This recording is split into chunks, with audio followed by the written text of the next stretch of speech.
My name is Okezie.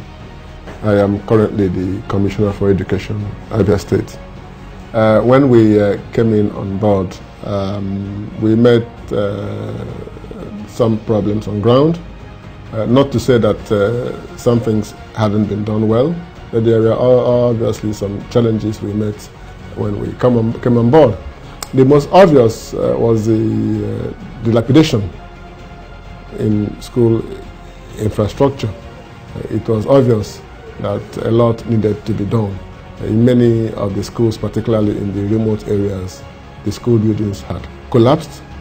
There was also the engagement of civil society from participating in schools. So these were some of the challenges we met when we assumed office, but we weren't deterred by those challenges. We set to work immediately.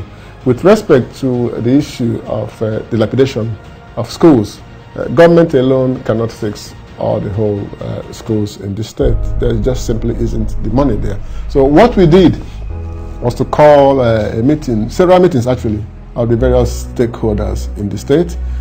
We spoke to teachers, we spoke to parents, we talked to the pupils, we engaged with various communities and made them realize that the school belongs to each and every one of us. The schools do not belong just to government.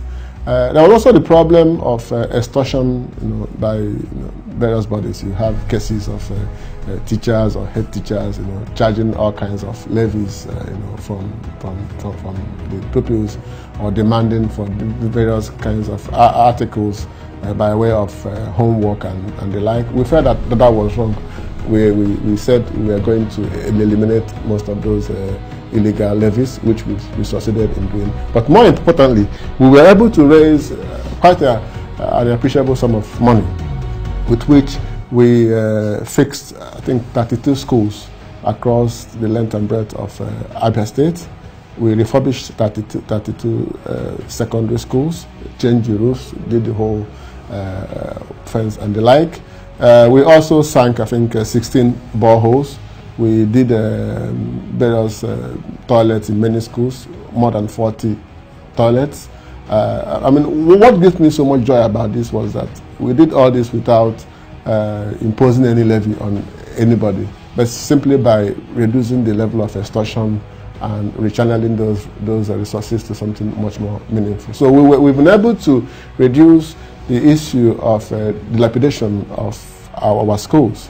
And we've done all this without Abia State giving up or ceding its #1 position as the best performing state when it comes to WAEC exams. If you look at the history of education in Nigeria as a whole, what you find is that when the British came here, they weren't really interested in training technical and artisanal workers.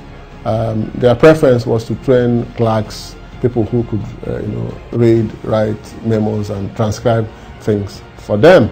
And the governor said no, that we needed to rethink how the educational system in this country works, that we needed to start training people who can fix things, people who can repair things. So the idea now gave rise to what we now know as the Education for Employment Program. The E4E program is a unique thing which we've done here in Abia, and it's received the accolades from various parts of the country. So that, in my opinion, is one of the most profound achievements that this government has recorded, despite the numerous challenges we faced when we came on board.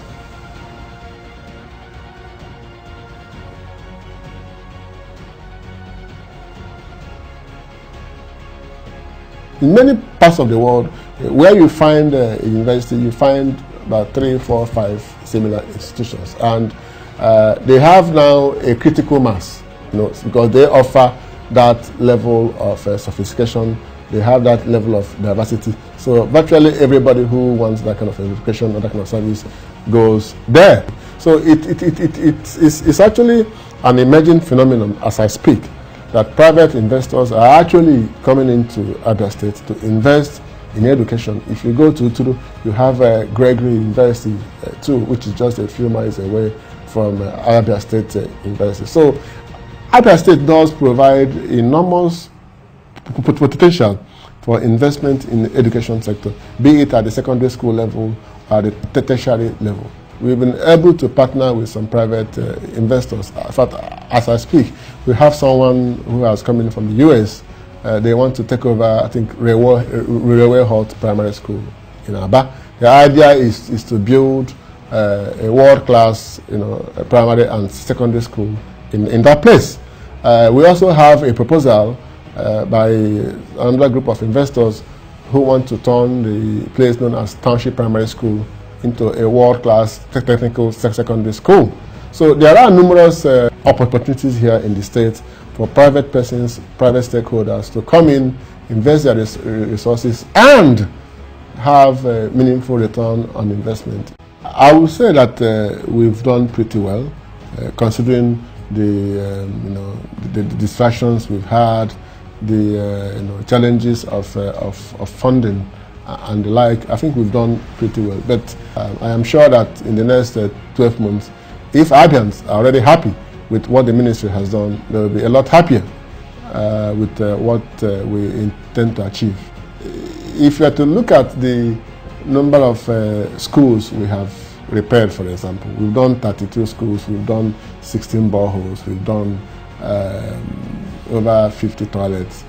That, in my own estimation, would have at least pumped in nothing less than 200 million naira into the economy of this state, and it's created quite an interesting number of jobs by way of those who did the repair jobs, the carpenters, the laborers, the masons, and the like, the architects, and that kind of thing.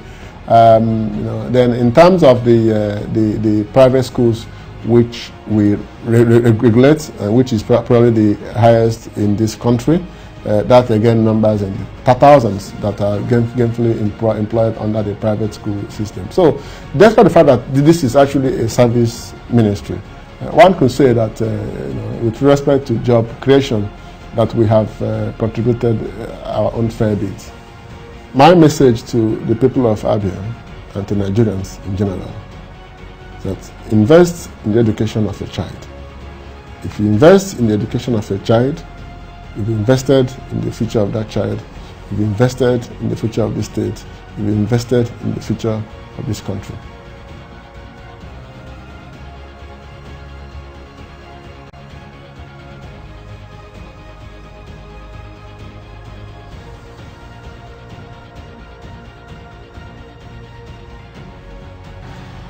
Abia is moving forward. Come join us.